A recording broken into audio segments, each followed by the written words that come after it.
this especially I'm going to discuss about the SZ journey and why, what they are like. So these are some theoretical concepts or certain keywords that as a SZ you should know, right? And most of the things you already know, but most of the things are common sense, but we are missing common sense, right? So, and that is the hard part. I just want to pay attention to this, and where we will basically discuss how, what are the different things that you should know as it, right? So, the the first point is basically switching from manual to automation, right? So, if we talk about that, we have discussed, right? So, let me reiterate few of the things. The first is mindset that we have already discussed, right? And the first rule was focus, right? So focused on one thing. That's one of the important things. So I'm just recapping the last thing. Focus on one thing, guys. Don't put your energy into too many things. That will basically will lead you nowhere. Have a goal. Set a goal. Basically, set a goal that I want this thing. For example, I can tell you mine. It will be related to. I have two goals: income as well as career related, right? So make sure you have goals related to 3 months or 6 months, right? If you want to increase your income or if you want to change your career, somewhere around it, right? Make sure you set your goals. So that's one of the important thing that we have learned, right? The first principle that we have discussed was the focus, right? And second thing that we have learned was the 995 principle, which is basically means that 5% of planning and 95% of the time we are gonna do the action. And how we are doing action, we are basically taking small actions, we are taking feedback. If we are failing, we are taking at a result. So these are small results, good or bad result, that is again depends, but we want results.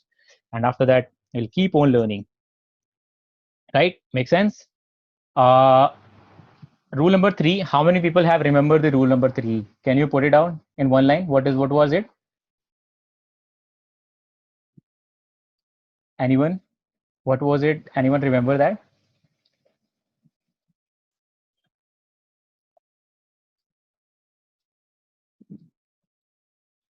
Yes.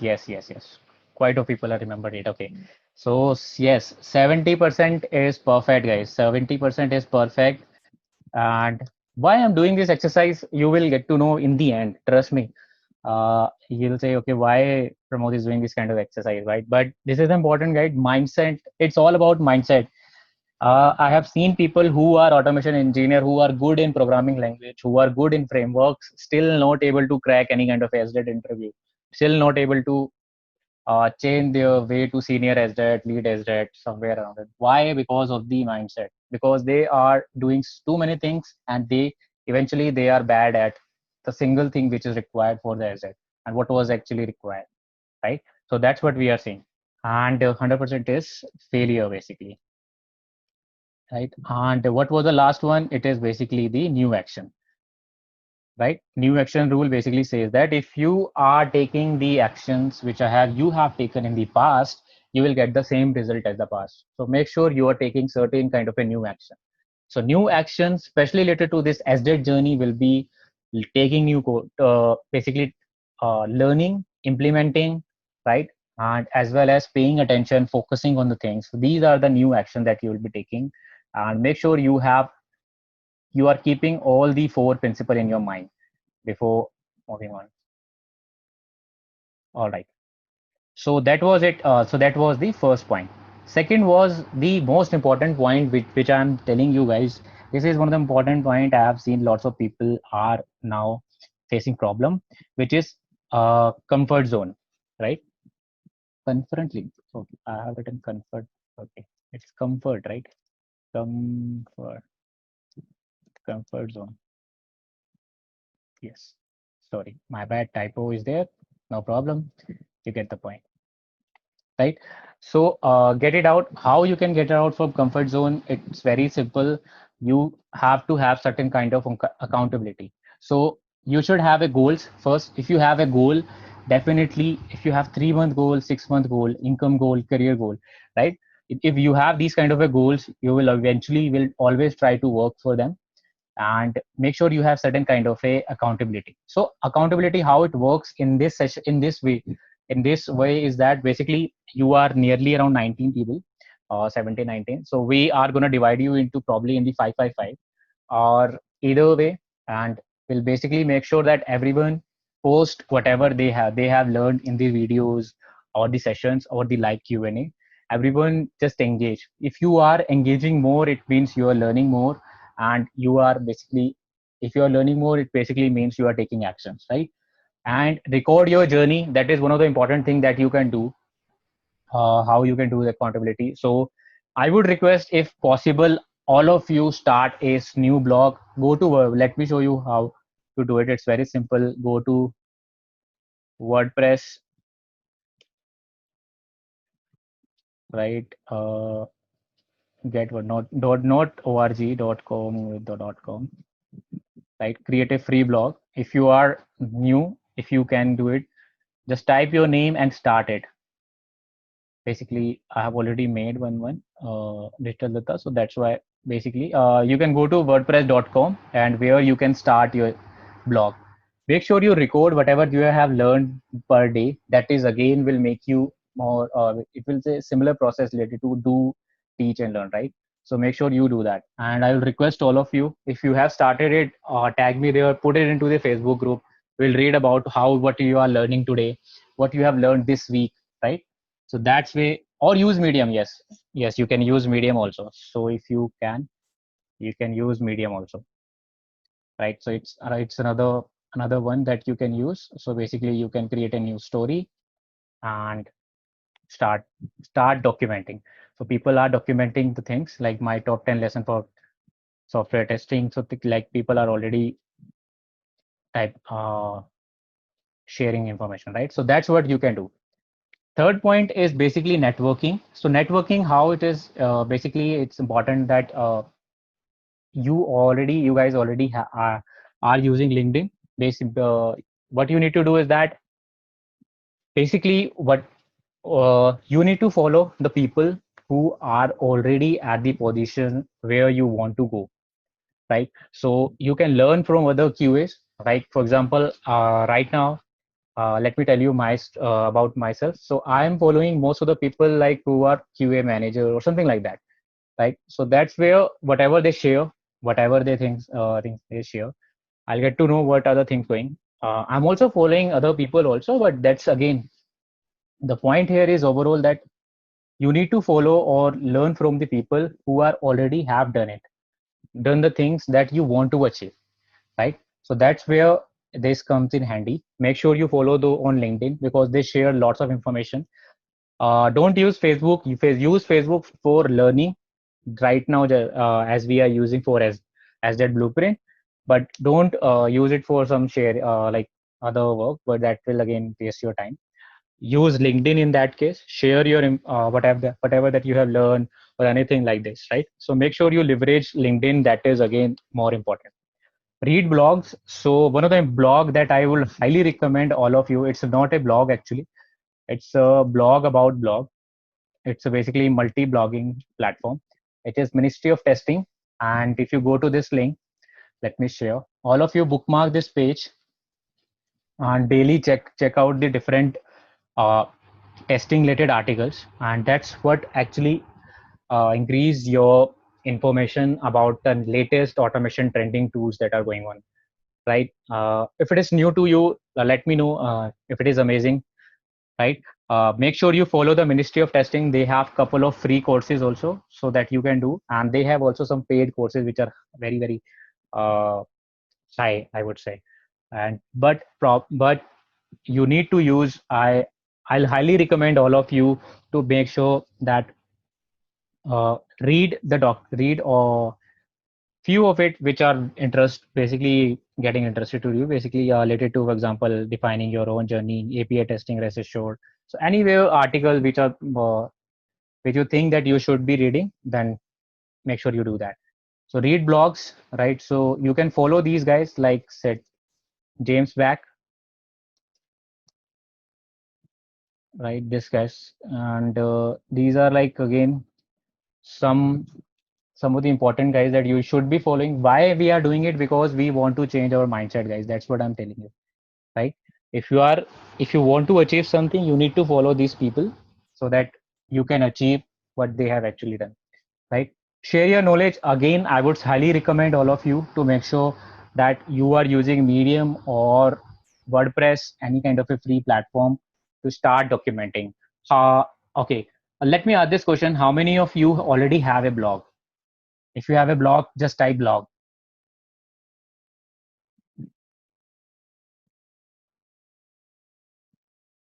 All right, okay. How many of you already have a blog? Okay, Saurav has a blog. Can you share your links? No problem with that. We can share also. Okay, so lots of people don't have it, right? I think yes. So make sure you create it, guys, because if you are sharing the knowledge, it basically means you are learning it side by side, right? So make sure you do that, and that's where which is important in that case, right? So buy books if you are interested in learning through books, right? Not through the article somewhere like this. Make sure you buy some of the books related to it. For example, you can buy lots. I can recommend you some of the top books that you should be reading as a software tester, so that will again change your mindset. And all of the things that I'm telling you, all this thing is basically you have seen in the last uh, of the yesterday session. I have discussed about the lots of people are joining testing as a by accident, right? So there are like couple or like around 30%, 32% of the people are joining by accident. So if you are someone who are joining software testing industry as accident, you will lose momentum eventually. So that's where this comes in. Whenever you start your sharing knowledge, but reading more about it, more or more hungry in that case, I would say in a simple way, you will be keep on learning and you will enjoy your work in that case. So that's how you can do it, right? This is clear, right? And make sure you are patient, be patient, have a patient in that case, right? Don't be hurry to switching from manual to automation, right? So let's come to the automation skill and overall learning path. So if we talk about the technical programming skills, right? So programming skills generally, whenever we think about the SDET, they are fall under these categories. They either know JavaScript, Java, Python. Most of the people related to Asia specific and all are preferring Java. Whereas if you talk about United States or somewhere around, people are equally divided between JavaScript, Python, and Java. So depending upon your area of expertise where you have started it. Make sure you know these, at least know the core functionality of these programming languages, right? If we talk about the databases, MySQL and Postgres works fine. Most of the time people are using it.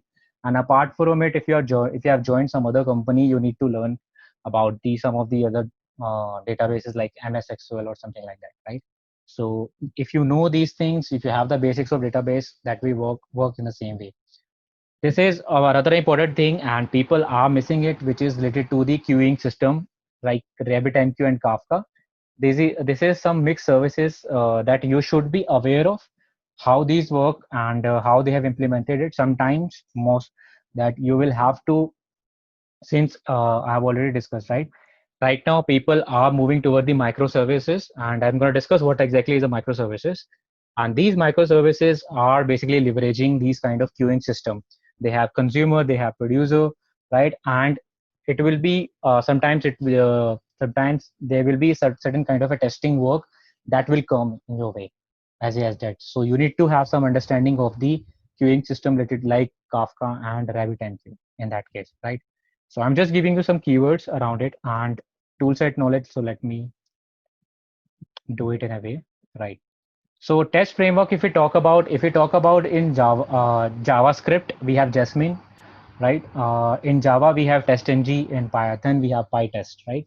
Dependency manager, NPM, Maven, and pip. You can go with it. Framework type, most of the people are using hybrid in that case, right? Or data driven, DDD. Where is DDT?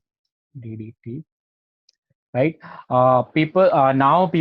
Most of the people are switching towards the BDD also, and TDD are still TDD and keyword driven are still doesn't have any kind of doesn't have not any actually have less number of usage on platform. It depends upon the area where you are working on. So if we talk about again India or Asia specific, we are using most of the people are using hybrid kind of a thing, right? With a DDT, which is data driven testing in that case, right? And API testing, especially people are preferring Postman. Again, second choice is again Rest Assured. Python, PyTest, and request are again. And if you talk about the JavaScript, we have request plus framework knowledge. So you should be, as a SDET, you should be aware about these things. And the last important thing is, which is most important one, where people are lacking in API testing, is end-to-end CRUD with framework. Where framework will include DDT plus POI, code reusability, design patterns, right? And database testing is another thing that people right now are using, and they call it most of the time backend testing, database or backend testing, right? So that's where you need to be aware about it. Right. So if we talk about web application, right, sorry, we have Selenium, Cypress, Catalan Studio, and ALM UFTs, right? So Selenium again rules most of the time. Right now, Cypress is coming. So Cypress is basically been a while. It's been a while, and people are preferring for front end testing. There's a keyword here: end-to-end front end testing. Cypress people are preferring. And apart from the functional end-to-end, people are still using Selenium in that case. And right now, if you see the trend, most of the people who have certain heavy functional test cases are moving towards the API testing, right? So they are basically, for example, if they have 3,000 plus test cases in the Selenium, they are moving certain those test cases to the APIs. And for the front-end part, they are moving towards the Cypress in that case. And if it is end-to-end functional, they are sticking with the Selenium in that case. So that's what's actually happening currently right now. Most of the companies that I had a discussion with, probably around 15 to 20 QA leads. Right, Catalan Studio, people have started, but it depends upon you. Right now, people are still using UFT, QTP, or ALM, right, for their test management and bag management. If we talk about the mobile testing, we have APM and XUI test, right? So APM, we are not gonna cover it, but we're gonna share some of the videos that definitely will help you a lot. And we are covering already Selenium, Cypress in that case. So that's where it comes. Performance testing, if you are a good performance tester with lots of experience, people still prefer JMeter, Gatling, and BlazeMeter is again, you can say, add-on to JMeter. They will basically have modified it and used it. So they where you can have certain kind of a knowledge. So again, with the CI/CD part, I would say Jenkins and Docker are enough. Apart from it, knowledge of Git is important. Git and GitHub, right? Some of the people are still using big bucket for it. And if you talk about the other companies, they are using BuildKite, lots of Travis CI. So these are again certain different variations, but core Panda is similar to the Jenkins. So that's why Joe and Jen, we are preferring Jenkins because it's open source, free alternative, and means most of the companies, even I have worked on, even Chandan has worked on, we are still using Jenkins. It's safe, open source. People are using it. That's where it's come from, right? Uh, is this make sense, guys? Yes. Let me know in the comment if automation toolset makes sense. Guys, be interactive because we are gonna learn something new, and this is important to get started. And I know it's a theoretical, and lots of people are saying, okay, we already know this, but just a overall view for everyone, that this is how the structure of the asset looks like, how what exactly is expected, and these are the tools, these are the testing type of testing, right? These are the things which are mostly expected. Right. If we talk about the continuous knowledge, this is where advanced stuff comes in. If you are SDET, it is not expected, but if you are senior SDET or somewhere around, you have experience with 5+ to 8+, something like this, right? They will expect you to have set. You should know how to calculate the ROI of automation, and we're gonna have some session around it. And that this is important. They basically they want to know what is your automation strategy, how you will do it, what is your approach, what are the metrics. They basically want to know, people want to know, as a QA manager wants to know from you, if they are shifting to the automation, it is worth or not, right? So they want numbers in that case. So that's where we comes in. We basically give calculate the ROI. We have So ROI, let me give you in a nutshell, will basically calculate number of test cases that regression has that is to be automated. What will be the effort is there, right? How many days it will take to basically complete it. So just giving you a simple, in a simple layman words, but it has a proper formula to calculate it, right? And that you should know about it. And they will ask you about the regression optimization, how you will basically optimize, how will you reduce the number of test cases that you already have, and what is your approach in that case. So we are going to discuss about in the end probably where the all these things, and these are related to certain kind of interview questions also, where they will discuss you about, okay, how will you optimize your regression, what, how you reduce the number of test cases in that case. So that's where this comes in handy, right? Bug management system, most of the people right now are using Jira for that, right?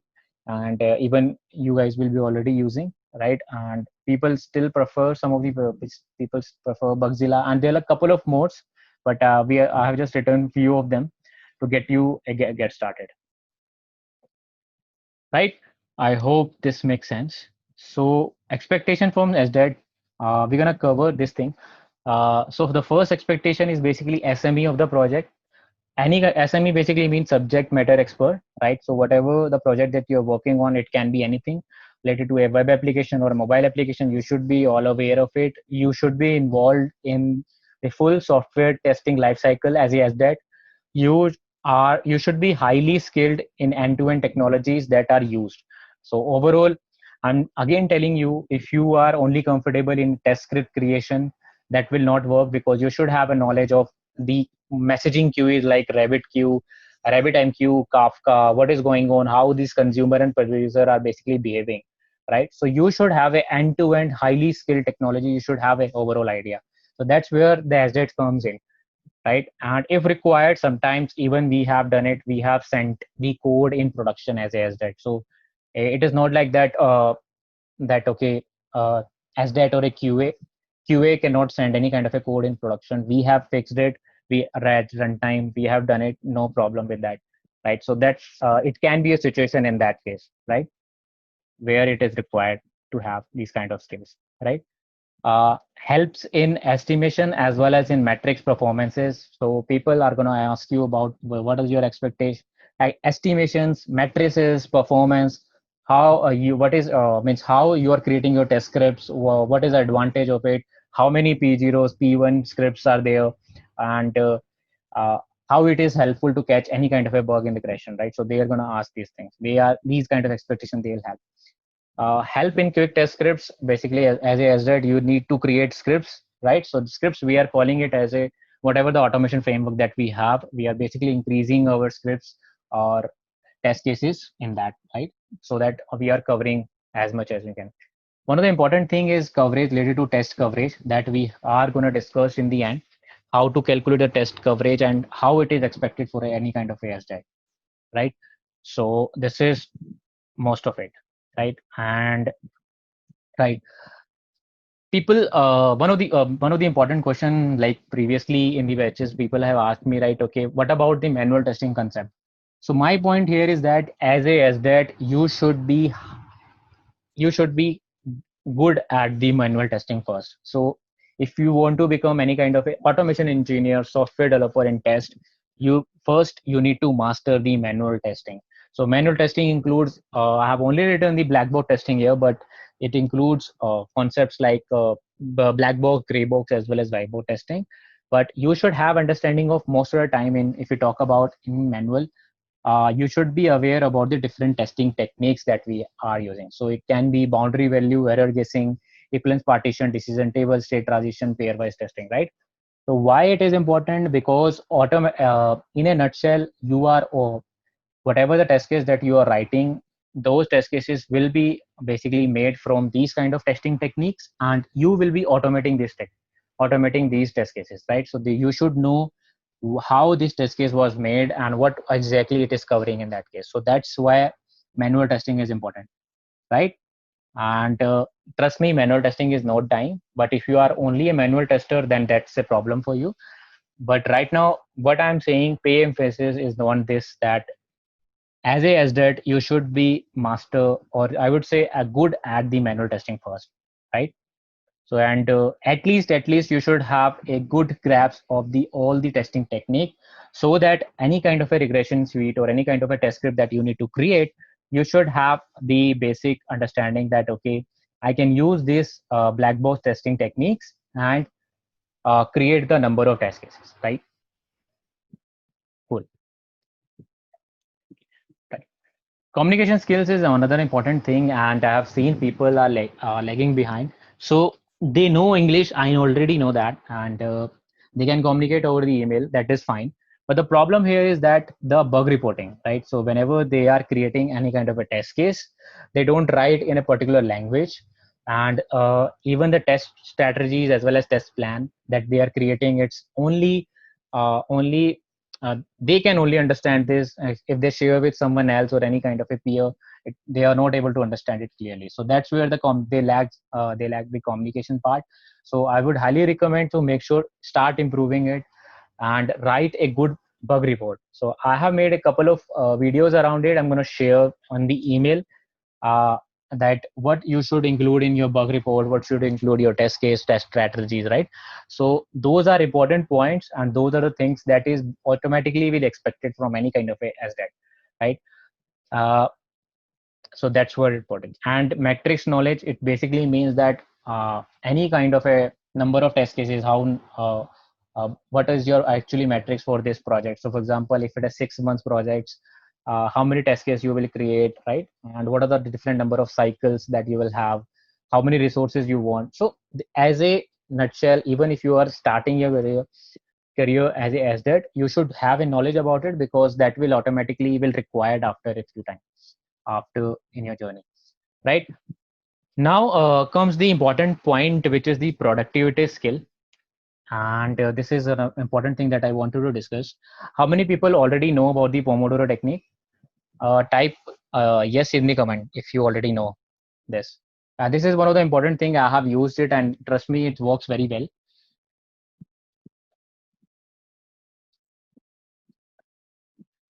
All right. Okay.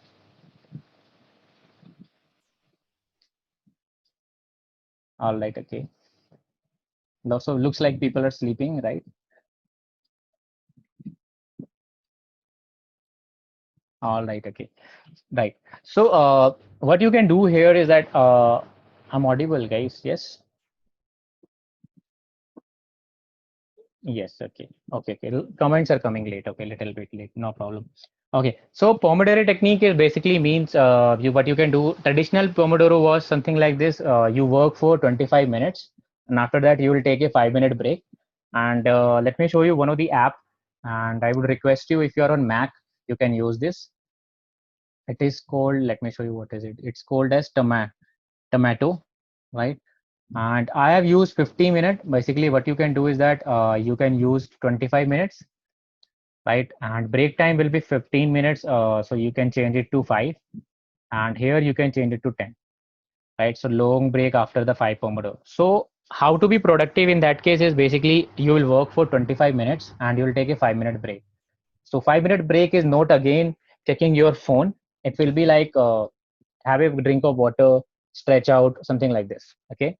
And right now I cannot do because I'm taking the session, but generally most of the time I use Pomodoro for these things, right? You can use Notion, which is again a good for any kind of note taking app, and we're going to have some more session about Notion because we are using it for some of the software testing related work. And trust me, Notion is another great note taking application, right?